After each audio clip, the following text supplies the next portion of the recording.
പ്രീത, ഈ സംസ്ഥാന അധ്യക്ഷനായിട്ട് രാജീവ് ചന്ദ്രശേഖർ എത്തി.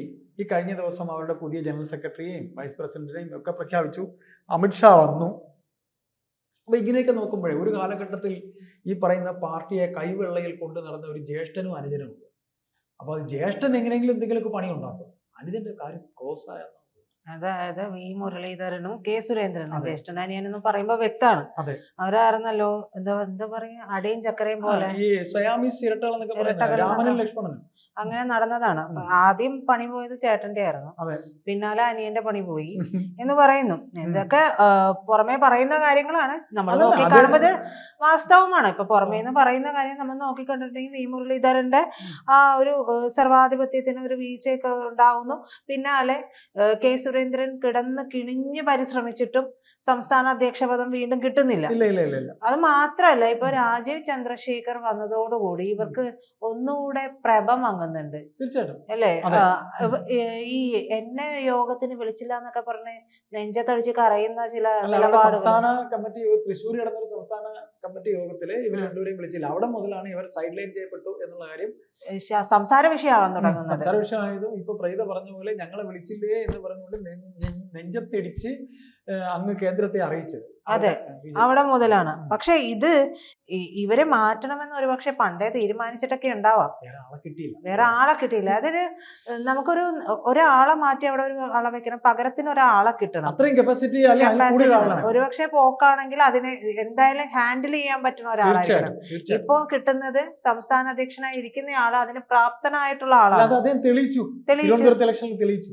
അതെ, അപ്പൊ അത്തരത്തിലുണ്ട്. അപ്പൊ ഈ വി മുരളീധരന് കേന്ദ്ര സഹമന്ത്രി സ്ഥാനം നഷ്ടപ്പെടുന്നു. പിന്നീട് സംസ്ഥാന അധ്യക്ഷ പദവി സുരേന്ദ്രന് നഷ്ടപ്പെടുന്നു. ഇതിനിടയിൽ ഇവർ രണ്ടുപേരും എന്തൊക്കെയോ ഈ ഇഞ്ചി കടിച്ച പോലത്തെ സ്വഭാവമൊക്കെ ഉണ്ടായിരുന്നു. അതായത് വിഷയങ്ങൾ ഉണ്ടായിരുന്നു ഇവർക്ക് രണ്ടുപേർക്കും ഇടയിൽ ഉണ്ടായിരുന്നു എന്നുള്ള കഥകളും ഒക്കെ വന്നിട്ടുണ്ട്. അപ്പൊ അതിന്റെ വാസ്തവമൊക്കെ നമ്മൾ പിന്നാലെ തെരഞ്ഞുപിടിച്ചു പോയി വേണ്ടവരെ അന്വേഷിച്ച് കണ്ടുപിടിക്കണം. എന്തായാലും അന്വേഷിച്ച് ത്വര മൂത്തിട്ടുണ്ടെങ്കിൽ അങ്ങനെ പോണം. അപ്പം എന്തായാലും സുരേന്ദ്രൻ അധ്യക്ഷ സ്ഥാനത്തിരിക്കെ നമുക്കൊരു MP-നെ ഇവിടെ കിട്ടി, സുരേഷ് ഗോപി. സുരേഷ് ഗോപി വന്നപ്പോ മുതൽ ശ്രദ്ധിച്ചിട്ടുണ്ടാവും ഈ സംസ്ഥാന നേതൃത്വമായിട്ടുള്ള ഒരു അടുപ്പമൊന്നും ഉണ്ടായിട്ടില്ല. നൂല് വഴി കെട്ടിത്താന്നതാണ് അദ്ദേഹത്തിന്റെ സ്വഭാവത്തിൽ. മറ്റു ചില കാര്യങ്ങളൊക്കെ ഉണ്ട്, അത് മാറ്റി നിർത്തുക. പക്ഷേ ഒരുപക്ഷെ അത് അദ്ദേഹം അധികം അടുക്കാതിരുന്നത് ഇവിടത്തെ ചില കാര്യങ്ങളൊക്കെ അദ്ദേഹത്തിന് കൃത്യമായിട്ട് അറിയാമായിരുന്നു എന്നതുകൊണ്ടാണോ എന്ന് നമുക്ക് പറയാൻ പറ്റില്ല. കാരണം കേരളം പിടിക്കുക എന്നുള്ളത് BJP-യുടെ അജണ്ടയായിരിക്കെ, RSSന്റെ അജണ്ടയായിരിക്കെ അതിന് പാങ്ങില്ലാത്തവർ, അങ്ങനെ വേണമെങ്കിൽ നമുക്ക് പറയാം. മറ്റൊരു കാര്യമാണ് അവിടെ, അത് നമുക്ക് കേൾക്കുന്നവർക്ക് മനസ്സിലാവും.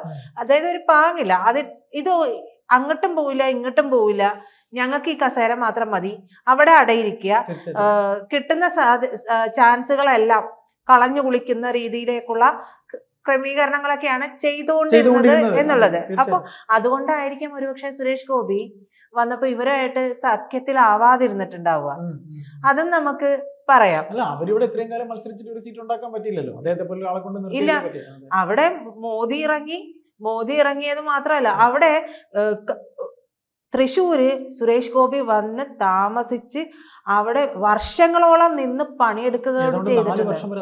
ഇല്ലേ? അവിടെ നിന്ന് പണിയെടുത്താണ് ആ സീറ്റ്, അല്ലെ? അതെല്ലാം ചെയ്തിട്ടാണ് ജയിച്ചത്. അതല്ലാണ്ട് ഇവരുടെ ആരുടെയും ഒരു ഹെൽപ്പ് ഉണ്ടായിരുന്നിട്ടില്ല. അതെല്ലാവർക്കും അറിയാം. ന്യായീകരിക്കാനൊക്കെ നമുക്ക് അങ്ങനെയല്ല എന്ന് പറയാമെങ്കിലും സാമാന്യ ബോധത്തില് ഭക്ഷണം കഴിക്കുന്നവർക്കൊക്കെ ഇതൊക്കെ വായിച്ചെടുക്കാവുന്ന കാര്യങ്ങളേ ഉള്ളൂ. അപ്പൊ ഇപ്പൊ തന്നെയാണെങ്കിലും രാജീവ് ചന്ദ്രശേഖർ നയിക്കുന്ന ഈ ഒരു സംസ്ഥാന നേതൃനിരയിലേക്കും മുരളീധരനും സുരേന്ദ്രനും ഇലയിട്ടില്ല. ഇവർ രണ്ടുപേർക്കും ഇലയിട്ടില്ല. അപ്പൊ അങ്ങനെ നോക്കുമ്പോ ഈ മുരളീധര പക്ഷത്തെ പാടെ അവഗണിക്കുകയും PK കൃഷ്ണദാസ് പക്ഷത്തെ സപ്പോർട്ട് ചെയ്യുകയും ചെയ്ത ഒരു നിലപാട് നമുക്ക് ഈ ജനറൽ സെക്രട്ടറി ഇങ്ങനെയുള്ള തിരഞ്ഞെടുപ്പുകളൊക്കെ കാണാൻ പറ്റുകയും ചെയ്യുന്നുണ്ട്. അപ്പോൾ ഗ്രൂപ്പ് സമ്മർദ്ദത്തിലൊക്കെ പെട്ടിട്ട് BJP ഭാരവാഹി പട്ടിക വൈകുന്ന ഒരു സാഹചര്യം കൂടിയുണ്ട്. അപ്പൊ ആ ഭാരവാഹി പട്ടിക വരുമ്പോൾ അതിൽ എന്തെല്ലാം മാറ്റങ്ങൾ ഇവർക്ക് അനഭിമതരായവർ, അതായത് ഈ മുരളീധര പക്ഷത്തിന് അനഭിമതരായവരായിരിക്കുമോ കൂടുതൽ ഉണ്ടാവുക?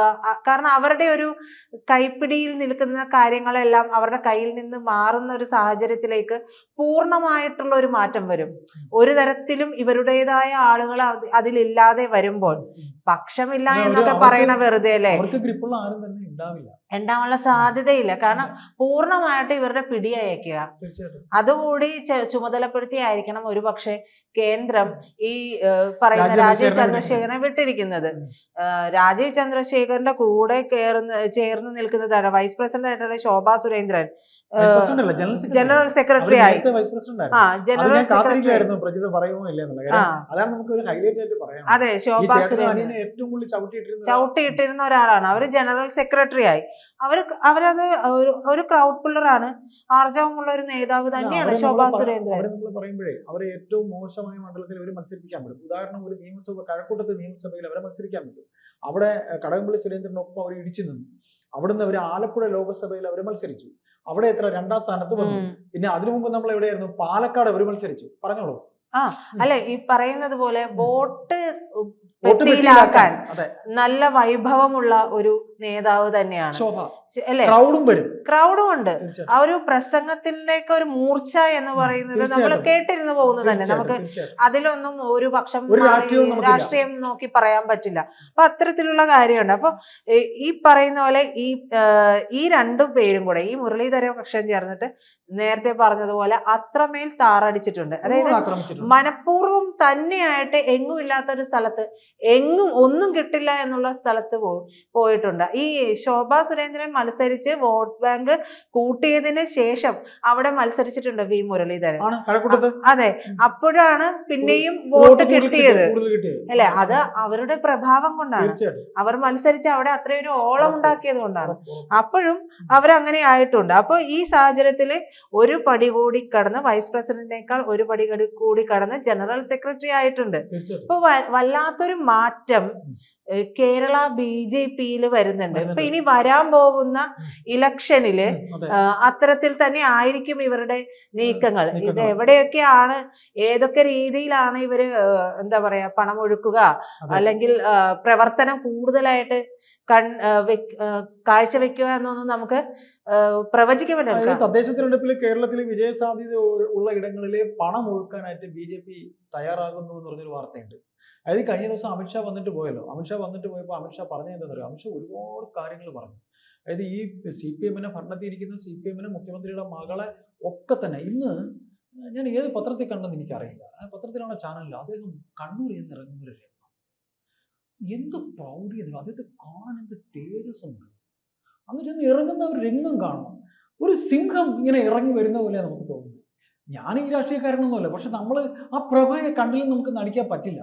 അപ്പോൾ കേരളത്തിലെ തദ്ദേശ തെരഞ്ഞെടുപ്പിൽ വിജയസാധ്യത ഉള്ളിടത്ത് പണം ഒഴുക്കാൻ ഒരുങ്ങി BJP ജയസാധ്യതയുള്ള കോർപ്പറേഷൻ വാർഡുകൾ 10 മുതൽ 20 ലക്ഷം രൂപ വരെ ചെലവാക്കാനാണ് നീക്കം. അതായത് തിരഞ്ഞു പിടിച്ച് ജയസാധ്യത, അതായത് അതിലൊരു പ്രവർത്തനം സാധാരണ ഈ കോഴയുടെ വിവാദമൊക്കെ ഒരുപാടുണ്ടായി. അപ്പൊ കണ്ണും മൂട്ടി ഇനി പണം ഇറക്കില്ല, വിജയ സാധ്യതയുള്ളത് മാത്രം ചൂസ് ചെയ്ത് അതിലേക്ക് വേണ്ടുന്ന ഫണ്ട് മാത്രം. ശോഭാ സുരേന്ദ്രനൊക്കെ പേര് ചേർത്ത് പല കൊടകര കേസ്, അങ്ങനെ തിരഞ്ഞെടുപ്പ് എന്ന് പറയുന്നത് പണം ഒഴുകുന്ന ഒരു കാലാവസ്ഥ കൂടിയാണല്ലോ. അപ്പൊ ആ കാലാവസ്ഥ ഇനി ഉണ്ടാവില്ല കേരളത്തിൽ എന്നുള്ളതിന് കൂടിയുള്ള മറുപടിയാണത്. തീർച്ചയായിട്ടും 10 ലക്ഷം മുതൽ 20 ലക്ഷം വരെ ചെലവഴിക്കാനാണ് നീക്കം. അതായത് തിരുവനന്തപുരം മുതൽ തൃശ്ശൂർ വരെ 5 കോർപ്പറേഷൻ പിടിക്കുമെന്നാണ് അവർ പറഞ്ഞേക്കുന്നത്. 5 കോർപ്പറേഷൻ. അങ്ങനെ വരുമ്പോൾ പഞ്ചായത്ത് വാർഡുകൾ 3 മുതൽ 5 വരെ ലക്ഷം രൂപയും ചെലവഴിക്കും. പഞ്ചായത്തുകൾ 200 പഞ്ചായത്താണ് അവർ പ്ലാൻ ചെയ്യുന്നത്. 200 പഞ്ചായത്ത് അതിനുവേണ്ടി പണിയെടുക്കുന്നുണ്ട്. നഗരസഭാ വാർഡുകൾ 5 മുതൽ 10 ലക്ഷം രൂപ വരെ. ഭരണം ലഭിക്കാൻ സാധ്യതയുള്ള പഞ്ചായത്തുകൾ 10 ലക്ഷം രൂപ അധികമായി നൽകാനും തീരുമാനമുണ്ട്. 10,000 വാർഡുകളിൽ വിജയിക്കുമെന്നാണ് സംസ്ഥാന നേതൃത്വത്തിന്റെ അവകാശം. 25 നഗരസഭകളിൽ ഭരണം ഉറപ്പാണെന്നും 400 ഗ്രാമപഞ്ചായത്തുകൾ പിടിച്ചെടുക്കും. ഞാൻ 200 എന്ന് പറഞ്ഞു, ഇപ്പോൾ ഒരു 400 ഇന്നലെ പറഞ്ഞിരിക്കുന്നത്. പിടിച്ചെടുക്കുമെന്നും ദേശീയ നേതൃത്വത്തിന് പാർട്ടി സംസ്ഥാന അധ്യക്ഷൻ രാജീവ് ചന്ദ്രശേഖർ ഉറപ്പ് നൽകി. തൃശ്ശൂർ കോർപ്പറേഷനും തിരുവനന്തപുരം കോർപ്പറേഷനും പിടിക്കുമെന്ന് രാജീവ് ചന്ദ്രശേഖർ കേന്ദ്ര നേതൃത്വം അറിയിച്ചിട്ടുണ്ട്. പിന്നെ വേറൊരു സംഗതി പറയാം, വി മുരളീധരന്റെ പണിയില്ലാതെയൊന്നും ആവില്ല. വി മുരളീധരനായിരിക്കും തിരുവനന്തപുരം കോർപ്പറേഷന്റെ മേയർ. അങ്ങനെ ഒരു നീക്കമുണ്ട്. കാര്യം അവരെ സംബന്ധിച്ച് ഇന്നലെ നമ്മളിവിടെ സംസാരിച്ചപ്പോൾ പറഞ്ഞു ജോർജ് കുര്യൻ മന്ത്രിയാവുമെന്ന് നമ്മൾ ആരും അറിഞ്ഞില്ല. ഇവിടുത്തെ ഒരു മാധ്യമങ്ങളും അറിഞ്ഞില്ല. അതാണ് ബി ജെ പി. പക്ഷെ മേയറാകും, പക്ഷെ പ്രധാനപ്പെട്ട ഭാരവാഹികളുടെ ഒരു ലിസ്റ്റിൽ നിന്ന് മാറ്റപ്പെട്ടു. അത് ശരിയാണ്. കാരണം അത് അവിടെ ഒരു കഴിവ് തെളിയിക്കാൻ കഴിഞ്ഞിട്ടില്ല. ഇവരുടെ കയ്യിൽ ഇത്രയും നാളും ഉണ്ടായിട്ടും ഇവർക്ക് അതിന്റെ ഒരു കേന്ദ്രമന്ത്രിയായിരുന്ന ആളാണ്. അതെ, ഇവിടെ ഒന്നും ചെയ്യാൻ കഴിഞ്ഞില്ല. തിരുവനന്തപുരം മേയർ ആകുമ്പോൾ അത് എത്ര ഗ്രേഡ് തന്നു പോയെന്ന് വെച്ചാൽ അദ്ദേഹത്തിന് ഇപ്പൊ പ്രീത പറഞ്ഞ പോലെ അദ്ദേഹത്തിന് ഈ പറയുന്ന പാർട്ടി അംഗത്വത്തിൽ ഉൾപ്പെടുത്താത്ത എന്തുകൊണ്ടാണ്? അദ്ദേഹത്തിന്റെ കയ്യിൽ പ്രവൃത്തി ദോഷം കൊണ്ടാണ്. ഇപ്പൊ ശോഭാ സുരേന്ദ്രനെ എത്ര നാളെ വിട്ട് ചവിട്ടി, ഒന്ന് ആലോചിച്ച് നോക്കി. എന്നിട്ട് ഇപ്പൊ പറയുന്ന വേറൊരു കഥ എന്തെന്നറിയോ? ഈ കൊടുത്തിരിക്കുന്ന അംഗങ്ങളുടെ ഇടയിൽ പട്ടികജാതിക്കാരെ ഉൾപ്പെടുത്തിയിട്ടുള്ള ഒരു നായർ ബെൽറ്റ് ആണ് ഇതിനകത്ത് ഉണ്ടാക്കിയിരിക്കുന്നത്. നായർ ബെൽറ്റ്. അങ്ങനെയെങ്കിൽ നമ്മുടെ സംശയം നമ്മൾ ചോദിച്ചു പോവുകയും, ഈ ബി ജെ പി എന്തിനാണ് നായർ വോട്ട് മാത്രമല്ലാതെ ഈ ഈഴവ വോട്ടിനാണ് എന്നുള്ളത് കൊണ്ടല്ലേ ഈ തുഷാർ വെള്ളാപ്പള്ളി നടേശനെയൊക്കെ ഒരു കൂട്ടിയിരിക്കുന്നത്? ഈഴവ വോട്ടാണ് ഇവിടുത്തെ ഏറ്റവും വലിയൊരു ഘടകം. ഈ CPM-ലോട്ട് പോകാൻ പോകുന്ന ഈഴവ വോട്ടുണ്ടല്ലോ, അത് ചാഞ്ചല്യപ്പെടും. ഞാൻ ചോദിക്കട്ടെ, BJP-യുടെ ലിസ്റ്റ് എടുത്ത് നോക്കിയിട്ടുണ്ടെങ്കിൽ അവര് ചെയ്തിരിക്കുന്നതിൽ എത്രയോ പിന്നാക്ക വിഭാഗങ്ങളിൽ നിന്നുള്ള നേതാക്കളെ കൊണ്ടുവന്നിട്ടുണ്ട്. ഈ കൊണ്ടുവരാനായിട്ട് ഇവിടെയുള്ള ആർജവമുള്ള പല നേതാക്കളെയൊന്നും കാണുന്നില്ലല്ലോ, പാർട്ടികളെയും കാണുന്നില്ലല്ലോ, അതൊന്നും ഇല്ലല്ലോ. അവര് വോട്ട് ബാങ്ക് മാത്രം ലക്ഷ്യം വെച്ചിട്ട് ചില വ്യക്തികളെ മാത്രമല്ലേ നിർത്തുന്നുള്ളൂ. തീർച്ചയായിട്ടും. അല്ല, ഇതിപ്പോ ഇവർ പറഞ്ഞുണ്ടാക്കുന്ന ഒരു ഇല്ലാക്കഥയാണ്. ആര്? ഈ സുരേന്ദ്രനും ചേട്ടനും അനിയനും പുറത്തായല്ലോ. അപ്പൊ ചേട്ടനും അനിയനും കൂടെ പറഞ്ഞുണ്ടാക്കുന്ന ഒരു കഥയാണ്. ചൊറിച്ചിലാണ്. അതുപോലെ തന്നെ വേറൊരു കാര്യം പറഞ്ഞു, മാധ്യമ വക്താക്കളായിട്ടുള്ള ഒരുപാട് പേരെ മാറ്റി. യുവരാജ് ഒന്നും ഇപ്പൊ ഇല്ല, ഗോകുലൊന്നും ഇല്ല. അപ്പൊ നമുക്ക് ഇതുകൂടെ പറഞ്ഞുകൊണ്ട് ഈ സംസാരം അവസാനിപ്പിക്കാം. തൃശ്ശൂർ കോർപ്പറേഷനും തിരുവനന്തപുരം കോർപ്പറേഷനും പിടിച്ചെടുക്കാനാണ് രാജീവ് ചന്ദ്രശേഖർ കേന്ദ്ര നേതൃത്വത്തെ പിടിച്ചെടുക്കുമെന്ന് അറിയിച്ചിട്ടുണ്ട്. അപ്പോ ഇനിയിപ്പോ നമുക്ക് പറയാനുള്ളത്, പണമില്ലാത്ത കോൺഗ്രസിന് ഇപ്പൊ പണമൊന്നുമില്ല. പണമില്ലാത്ത കോൺഗ്രസ്, തമ്മിലടിക്കുന്ന കോൺഗ്രസ്, പിന്നെ ഇതിനിടയിൽ കൂടെ കൈയിട്ട് വരാനായി എന്തെങ്കിലുമൊക്കെ കിട്ടുമെന്ന് നോക്കാനായിട്ട് ഇരിക്കുന്ന CPM. എന്തായാലും തിരുവനന്തപുരം കോർപ്പറേഷൻ എനിക്ക് തോന്നുന്നത് വട്ടിയൂർക്കാവ്, നേമം, പിന്നെ അതുപോലെ തന്നെ ഒരു മണ്ഡലം കൂടെ ഉണ്ട്, എനിക്ക് പെട്ടെന്ന് ഓർമ്മ വരുന്നില്ല. ഇങ്ങനെ ഒരു 3 മണ്ഡലങ്ങൾ എന്തായാലും അവർക്ക് നിയമസഭയിൽ തന്നെ കിട്ടാൻ സാധ്യത. വട്ടിയൂർക്കാവും നേമവും ഉറപ്പായിട്ട് കിട്ടും ബി ജെ പിക്ക് ഉറപ്പായിട്ട് കിട്ടും. അങ്ങനെ വരുമ്പോൾ അത് നിയമസഭയുടെ കാര്യമാണ്. ഇപ്പോൾ 200 പഞ്ചായത്ത് എന്ന് പറഞ്ഞാൽ 400 പഞ്ചായത്ത് എന്ന് പറയുമ്പോൾ രാജീവ് ചന്ദ്രശേഖരൻ അതിനുള്ളൊരു കഴിവുണ്ട്.